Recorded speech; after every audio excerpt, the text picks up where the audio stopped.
Okay, good morning everyone. I'm Susan. My topic is an analysis of the horror and fantasy through the games in Chris Van Allsburg's Jumanji and its adaptation, the film Jumanji in 1995. So this is the basic original version of Jumanji from Chris from Van Allsburg, and both of the versions have involved an unusual board game Jumanji, which is a magical jungle-themed board game with supernatural powers, and which can imprison players in a fantasy world and unleash the various creatures on the real world.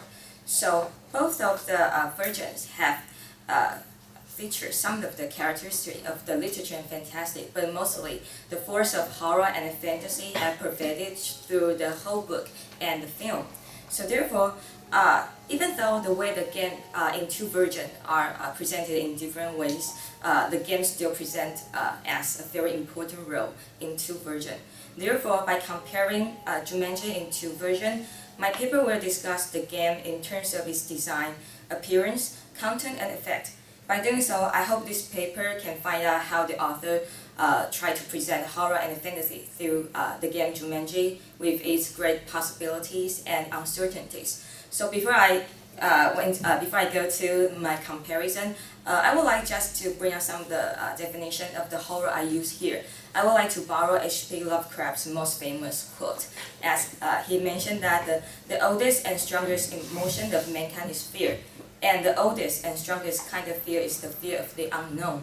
So the unknown elements has related to the horror and fantasy in two versions of Jumanji here.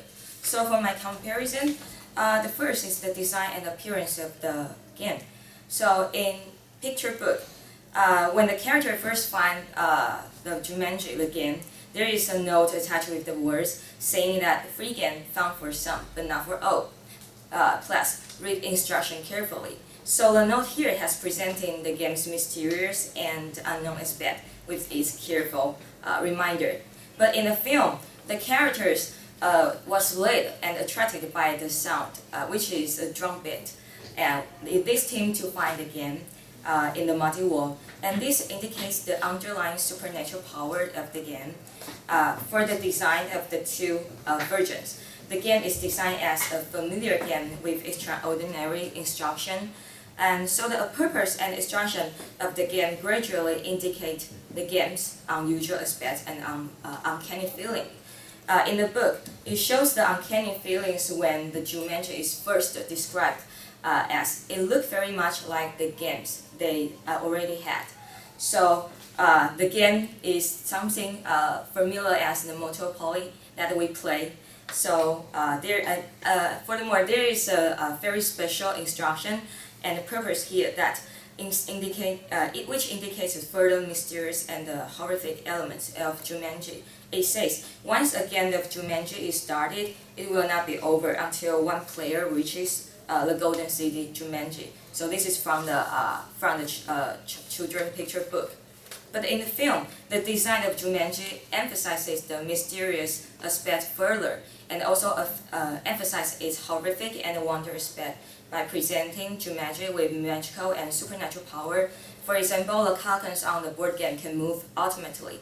And besides for the similar instruction or forced to play the game to complete the game, there is also a different purpose in the film that the Jumanji is again for those who seek to find a way to leave the world behind.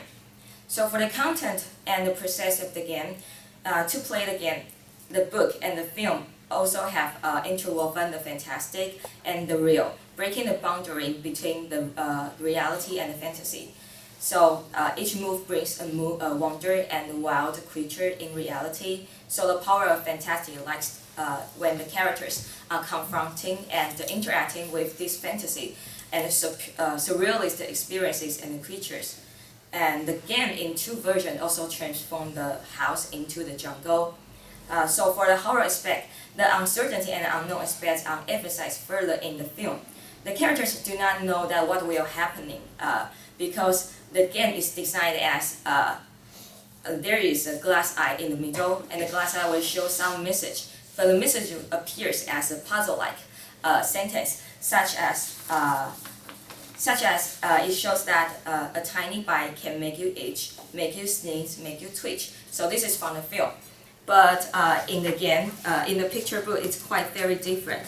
So the game in the children's book especially appear like this. So this is a normal, very normal and familiar board game from the original version. So when the book, when the characters found the game in the picture book, there is also a very clear instruction when they find it, that it goes lion attacks, move back to spaces. So the clear instruction is presented in the picture book, but it is very different from the film. So for the effect of the game in the picture book, as you can see that the author presents all the picture in the black and white illustration, which is very realistic and photo-like. So it makes the readers to believe their experiences, and their uncanny feeling is presenting through the familiar board game and the background with the house. So in the picture book, there is also a special thing that because in every picture, author presents the readers to observe the details in very special angles. So, for example, you can see that we cannot really see the whole picture of the game they are playing. It's always looking down from the top or looking down from the up. So it's quite interesting from the different from the movie. And so I think that the author present this realistic experience and creatures from different certain angles of view to present that and to create the further mysterious elements than the film. But for the film, the structure of Jumanji again is quite bigger and quite extraordinary because it has very kinds of the wonders and fantasy. For example, it has different kinds of wild animals and creatures. They are coming to the reality to the whole town. So for doing that, the film creates deeper horror and extraordinary powers of the game in the film. And the film has added lots of the fantastic moments when the characters have to interact with these fantastic experiences. So that's my presentation. Thank you for listening. Thank you.